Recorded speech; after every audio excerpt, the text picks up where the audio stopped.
Hi everyone, welcome back. കഴിഞ്ഞ ദിവസം big boss ഹൗസിൽ എവിക്റ്റ് ആയവർ തിരിച്ചു വന്നിരുന്നു. പക്ഷേ സമാധാനത്തിൽ പോയിരുന്ന ആ ഹൗസ് ഇപ്പോൾ ഒരു യുദ്ധക്കളമായ പോലുണ്ട്. ആദ്യം തന്നെ മുൻഷി അനീഷിനോട് പ്രണയത്തെക്കുറിച്ച് സംസാരിക്കുന്നുണ്ട്. പ്രണയം വരുമ്പോൾ മനസ്സ് ദുർബലമാവും. അങ്ങനെയാണെങ്കിൽ എൻ്റെ മനസ്സ് ദുർബലമായി. ഒരാളോട് ഒരിഷ്ടം തോന്നി. അത് ഞാൻ തുറന്നു പറഞ്ഞു. എനിക്കതിൽ തെറ്റുണ്ടെന്ന് എനിക്ക് തോന്നുന്നില്ല എന്ന് അനീഷ് പറയുന്നുണ്ട്.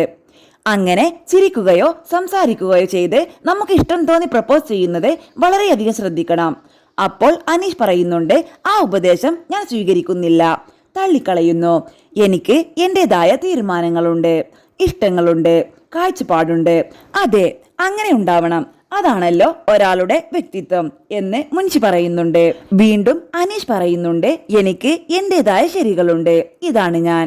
പിന്നീട് ഷൈത്ത് പറയുന്നുണ്ട്, നമുക്ക് ഇവരുടെ എൻഗേജ്മെന്റ് നടത്താം, അങ്ങനെയൊരു ആഗ്രഹം മനസ്സിലുണ്ടെങ്കിൽ. അപ്പോൾ അനീഷ് പറയുന്നുണ്ട്, ആ വിഷയം ഓൾറെഡി കഴിഞ്ഞതാണ്. അനീഷ് ഒഴിഞ്ഞു മാറുന്നുണ്ടെങ്കിലും ഷാനവാസ് പറയുന്നുണ്ട്, കഴിഞ്ഞിട്ടില്ലല്ലോ, ഇത് ഇങ്ങനെയൊക്കെ തന്നെയാണ്, അല്ലാതെ ഒറ്റയടിക്ക് ഇഷ്ടമാണ് എന്നൊന്നും പറയില്ല. ഷൈത്യ പറയുന്നുണ്ട്, ഒരാൾക്ക് ചുമ്മാ ഒരാളോട് പ്രേമം തോന്നുമോ?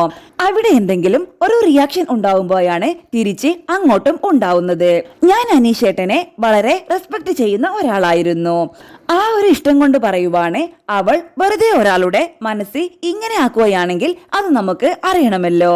അതല്ലാതെ വെറുതെ നാടകം കളിക്കുവാണെങ്കിൽ അത് പൊളിക്കണം. ഒരാളുടെ ഇമോഷൻ വെച്ച് കളിക്കാൻ പാടില്ല. അവൾ അങ്ങനെ നിൽക്കുന്നുണ്ടോ എന്ന് ഷാനവാസ് ചോദിക്കുന്നുണ്ട്. അപ്പോൾ ഷൈത്ത് പറയുന്നുണ്ട്, എനിക്കങ്ങനെ ഫീൽ ചെയ്തു. അവൾ സ്നേഹം പോലെയൊക്കെ കാണിക്കുന്നു ഇല്ലേ എന്ന് അനീഷിനോടും ചോദിക്കുന്നുണ്ട്. അനീഷ് ചിരിക്കുവായിരുന്നു. അപ്പോൾ മറ്റൊരിടത്ത് അനു പറയുന്നുണ്ട്, ഇവിടെ കല്യാണം കഴിക്കാത്ത എത്ര വ്യക്തികളുണ്ട്? അവരൊക്കെ പറഞ്ഞാൽ ഞാൻ തിരിച്ചു പറയണമെന്നുണ്ടോ? എനിക്കും തോന്നന്റെ ഒരിഷ്ടം. ഞാൻ ആ വ്യക്തിയെ ആ രീതിയിൽ കണ്ടിട്ടില്ല, ബ്രദർ എന്ന രീതിയിലേ കണ്ടിട്ടുള്ളൂ. ഇവിടെ നിന്നിറങ്ങിയാലും ബ്രദർ തന്നെ, പിന്നെ അച്ഛനാക്കാൻ പറ്റുമോ? അപ്പോൾ ഷൈത്ത് പറയുന്നുണ്ട്, ഇപ്പോൾ എന്നോടൊരാൾ ഇഷ്ടം പറഞ്ഞാൽ ഞാൻ ചൂടാവും, പക്ഷെ അവൾ എൻജോയ് ചെയ്യുന്ന പോലെയാണ് എല്ലാവർക്കും തോന്നിയിട്ടുള്ളത്. അപ്പോൾ ഷാനവാസ് പറയുന്നുണ്ട്, നമുക്ക് ഇഷ്ടമല്ലാത്തൊരു സംഭവം അത് അപ്പോൾ തന്നെ സ്റ്റോപ്പ് ചെയ്യാനാണ് നമ്മൾ ശ്രമിക്കുക.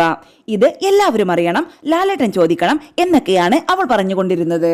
അനീഷിന്റെ ബെസ്റ്റ് ഫ്രണ്ട് ആണെങ്കിലും എന്നോട് ഇതുവരെ ഈ കാര്യം പറഞ്ഞിട്ടില്ല. ഞാനൊരു സീക്രട്ട് ടാസ്ക് കിട്ടിയപ്പോൾ അവനോട് പറഞ്ഞില്ല എന്ന് പറഞ്ഞ് എന്റെ ചീട്ട് കീറി എന്ന് പറഞ്ഞ് എന്റെ ടിഷ്യൂ കീറിയ ആളാവൻ. ആ ആള് തന്നെ അവന്റെ പേഴ്സണൽ ആയിട്ടുള്ള കാര്യം ഉറ്റ സുഹൃത്തിനോടല്ലാതെ വേറെ ആരോടാ ഷെയർ ചെയ്യുക? ഇവൻ എന്നോട് ഒരു വാക്ക് പറഞ്ഞിരുന്നെങ്കിൽ ഇത്രയൊന്നും വശലാകാത്ത രീതിയിലുള്ള മറുപടി എന്റെ കയ്യിലുണ്ടായേനെ.